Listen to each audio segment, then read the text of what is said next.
हाँ, तो आज अपन पढ़ेंगे नील्स बोर, बहुत इंपॉर्टेंट है, यहाँ से भी एग्जाम में क्वेश्चन पक्का आता है। नील्स बोर ने एक परिकल्पना दी थी, रदरफोर्ड कंप्लीट होने के बाद अब नील्स बोर आता है नेक्स्ट, यानी कि हाइपोथेसिस ऑफ नील्स बोर।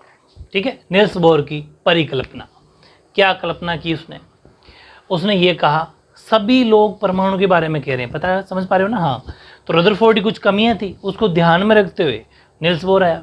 इसने क्या बातें कही, इसने ये कही कि परमाणु के केंद्र में नाभिक होता है, in the centre of atom nucleus is present. ठीक बात, जिसमें धनावेशित कण प्रोटॉन उपस्थित होता है या होते हैं, in which contain positively charge particles protons. यानी कि इसने ये कहा कि सपोज ये जो प्लस वाला है धनावेशित, ये इसने कहा कि यहाँ पर तो न्यूक्लियस है, यहाँ पर न्यूक्लियस डायग्राम मत जाना, लेकिन इसके अंदर इसने यही बात कही कि परमाणु के केंद्र में नाभिक होता है, यानी कि एटम के सेंटर में क्या होता है, न्यूक्लियस होता है, और जिसमें प्रोटॉन होता है धनावेशित कण। यानी कि प्रोटॉन कैसा होता है, प्रोटॉन होता है पॉजिटिवली चार्ज। सेकंड बात कही, the electrons move around nucleus in the path of fixed radius and energy. These path of fixed energy are called orbit और energy level। वेरी इंपॉर्टेंट बात समझना कि इलेक्ट्रॉन नाभिक के चारों ओर चक्कर काटते हैं। देखो ये इलेक्ट्रॉन चारों ओर चक्कर काट रहे हैं, ठीक है, वो एक निश्चित रेडियस में, निश्चित त्रिज्या में एवं ऊर्जा वाले पथ में गति करते हैं। और ये जो गति करते हैं, ये जो मूव करते हैं, वो ये निश्चित ऊर्जा वाले पथ कक्षा यानी कि ऑर्बिट, कोश या फिर ऊर्जा स्तर एनर्जी लेवल के नाम से भी जाने जाते हैं।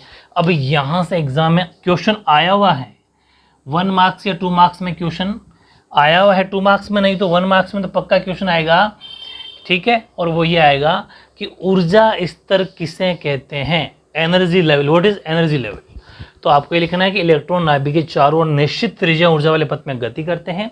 ये निश्चित ऊर्जा वाले पथ कक्षा या कोश ऊर्जा स्तर के नाम से जाने जाते हैं। यानी कि the electron move around nucleus in path of fix radius and energy, these path of fix energy are called orbit या फिर एनर्जी लेवल्स। Very important. तीसरी बात, ये कक्षाएं नाभिक के चारों ओर सकेंद्रीय रूप से व्यवस्थित होती हैं। कौन सी ये क्लास, देखो मैं भी बताऊंगा, डायग्राम समझो पहले।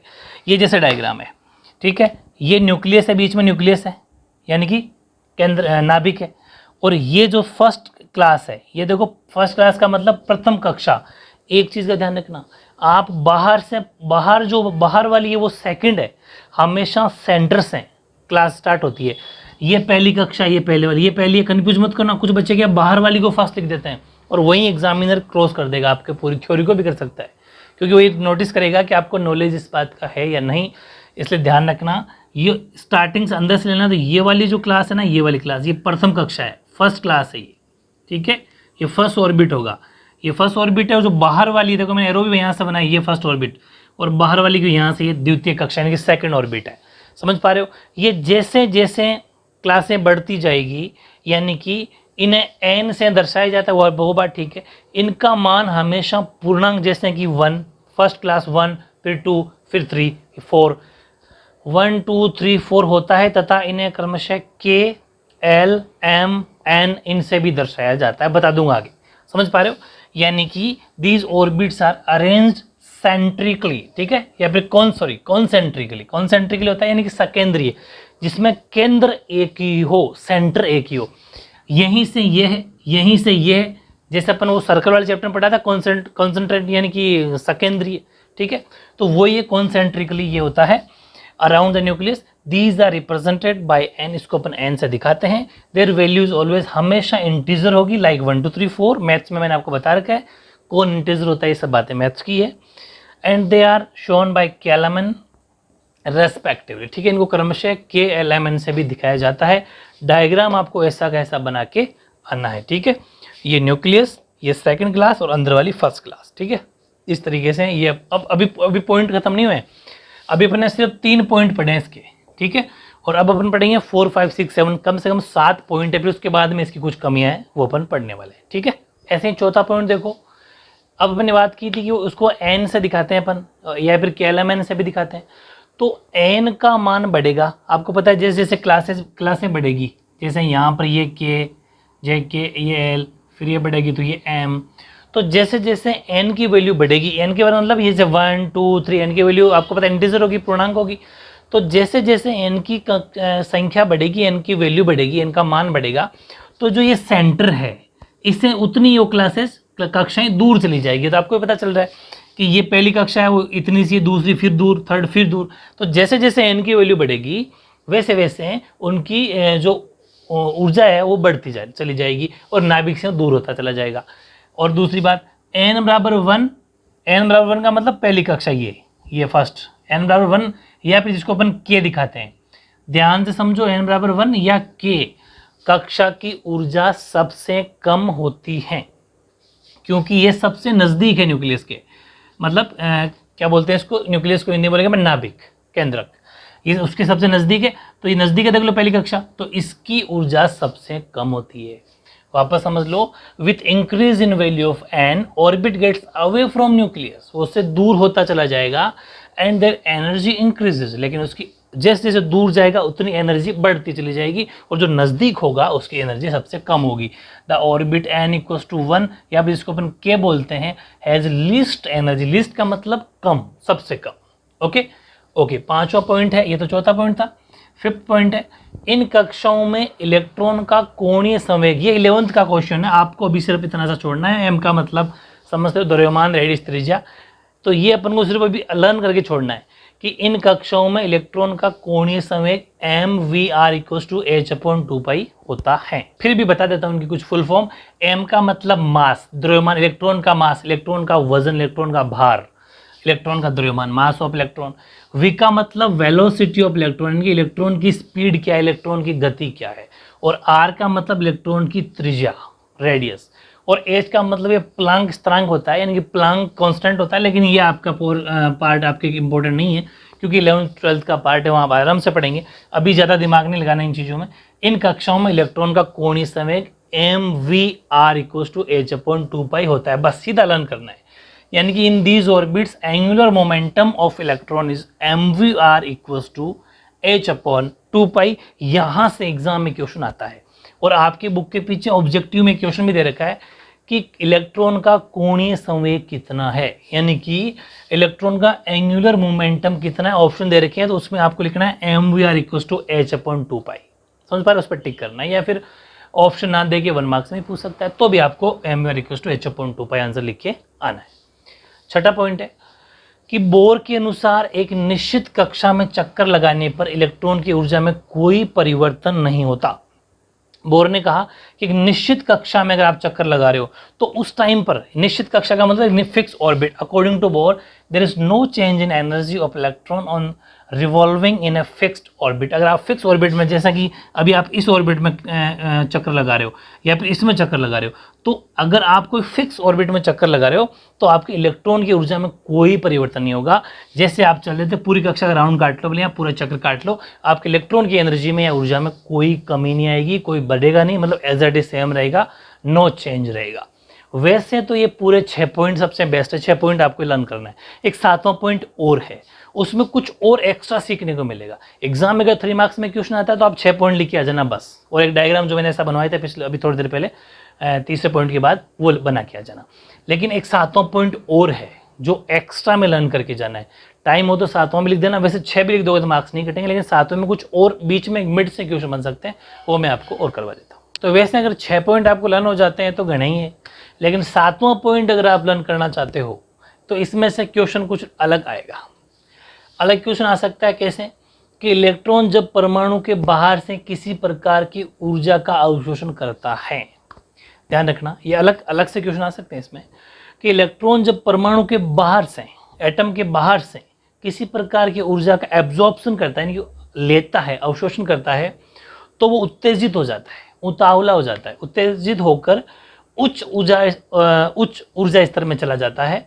यदि इलेक्ट्रॉन ऊर्जा का उत्सर्जन करता है, देखो ये ध्यान रखना, यहाँ तो अवशोषण करता है, तो उत्तेजित होकर क्या कर रहा है, नेक्स्ट ऊर्जा स्तर में चला जाता है।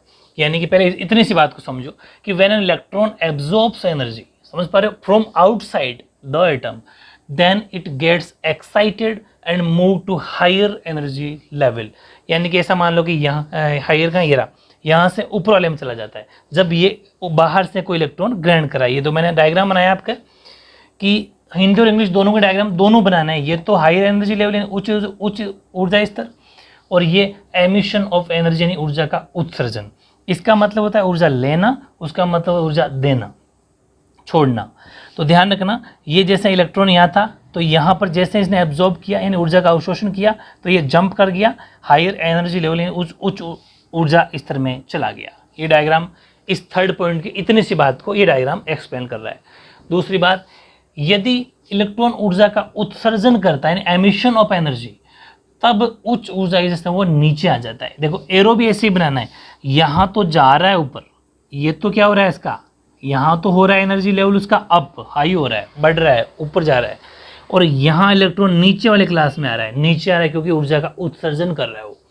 यानी कि जब उत्सर्जन करता है तो उच्च ऊर्जा स्तर से वो निम्न ऊर्जा स्तर की कक्षा में आ जाता है। ठीक है, यानी कि if electron emits energy then it transits from higher energy level to lower energy level.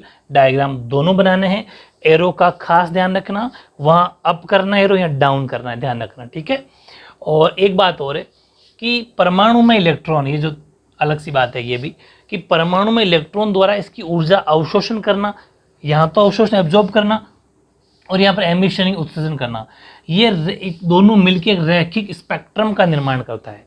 इन दोनों के जो ये इस तरीके से एब्जॉर्प्शन और एमिशन यानी कि अवशोषण उत्सर्जन जो होता है, इससे एक रैखिक स्पेक्ट्रम का निर्माण होता है, एक रैखिक स्पेक्ट्रम बनता है। यानी कि एक linear spectrum are formed in an atom due to absorption and emission of energy by the electron, linear spectrum is formed। तो ये भी एक पॉइंट अलग से आपको लर्न करना है। बहुत बढ़िया से मैं नोट्स बना रहा हूँ आपको, पूरे सातों के सातों पॉइंट आपको लर्न कर लेना है। 6 वेरी इंपॉर्टेंट है और 7वां अलग से लर्न करना है, अगर नहीं लर्न होता तो 6 भी कोई कम नहीं है। ठीक है, अब अपन देख लेते हैं नील्स बोर की क्या कुछ कमियां रह गई थी।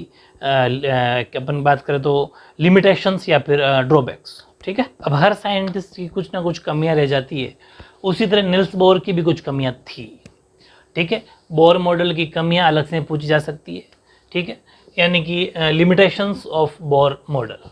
पहली बात कि अधिक इलेक्ट्रॉन वाले परमाणु प्रतिरूप को इस मॉडल के द्वारा स्पष्ट नहीं किया जा सकता। जैसे रदरफोर्ड की क्या कमी थी कि उसने परमाणु को स्टेबिलिटी यानी कि परमाणु का जो स्थायित्व है उसको नहीं बता पाया था, वैसे ये भी अधिक जो ज़्यादा इलेक्ट्रॉन वाले परमाणु होंगे उस प्रतिरूप के मॉडल को ये स्पष्ट नहीं कर पाया। यानी कि atoms with large number of electrons could not be explained by this model. ठीक है, सेकंड बात, उच्च भेदन क्षमता वाले उपकरणों से देखने पर पता चलता है, यानी कि जो बहुत ज़्यादा हाई क्वालिटी के जो होते हैं जिनको अपन देखते हैं दूरबीन टाइप के चीज़ें, उनसे देखने पर ये पता चला कि जो परमाणु का रैखिक स्पेक्ट्रम है, अपन अभी पढ़ा था ना कि एक रैखिक स्पेक्ट्रम बन जाता है, लीनियर स्पेक्ट्रम बन जाता है। तो उस देखने वाले बड़े हायर भेदन क्षमता वाले देखने से पता चला कि परमाणु का रैखिक स्पेक्ट्रम एक से अधिक लाइनों में बंटा होता है। जबकि इसने तो कहा था कि एक लाइन में आ जाता है, लेकिन उससे बिल्कुल क्लियर से अपन नज़दीक से या फिर ऐसा मान लो कि वो बड़ी अच्छी high resolving power apparatus, it was known that linear spectrum of an atom is divided into more than one line। देखने से पता चला कि वो तो बहुत एक से ज़्यादा लाइन में, बहुत सारे लाइनों में डिवाइडेड है। ठीक है, जिसका कारण बोर मॉडल तो स्पष्ट नहीं हो सका, क्योंकि उसने तो कहा था कि स्पेक्ट्रम बनेगा, लीनियर की बात की थी, तो लीनियर का मतलब रेखिक एक ही रेखा बनना चाहिए, लेकिन जब उससे देखने से पता चला कि वो तो मोर देन वन लाइन में था, इनकी बहुत सारी लाइनों में था, तो ये बात ये नील्स इस बोर का मॉडल स्पष्ट नहीं हो सकी। तीसरी बात, it could not explain process of formation of molecule by again through chemical bond. ये परमाणु द्वारा रासायनिक बंध बनाकर अणु बनाने की प्रक्रिया को स्पष्ट नहीं कर सका। यानी कि जैसे परमाणु होता है वो अपना केमिकल बॉन्ड बना के एक अणु बनाता है, इस प्रोसेस को ये स्पष्ट नहीं कर पाया नील्स बोर। ठीक है, यानी कि it could not explain process of formation of molecule by again through chemical bond, उसको नहीं कर पाया। तो ये कुछ कमियां थी नील्स बोर के मॉडल की जो अपन ने कर ली। इस तरीके से नील्स बोर से रिलेटेड कोई भी क्वेश्चन आपका अब नहीं रहेगा। ठीक है, हाँ, आपकी बुक के पीछे, ओरिजिनल बुक के पीछे क्वेश्चन दे रखा है, बोर की कक्षाओं को क्या कहते हैं, what are Bohr's orbits called. तो आपको पता है, मैंने अच्छे से बता दिया, एनर्जी लेवल्स यानी ऊर्जा स्तर। तो कोई भी क्वेश्चन कैसा भी आ जाए, इस थ्योरी के बाहर नहीं जाना जो मैंने आपको लिखवाई। ठीक है, इस तरीके से निल्स बोर का जो मॉडल था वो कंप्लीट।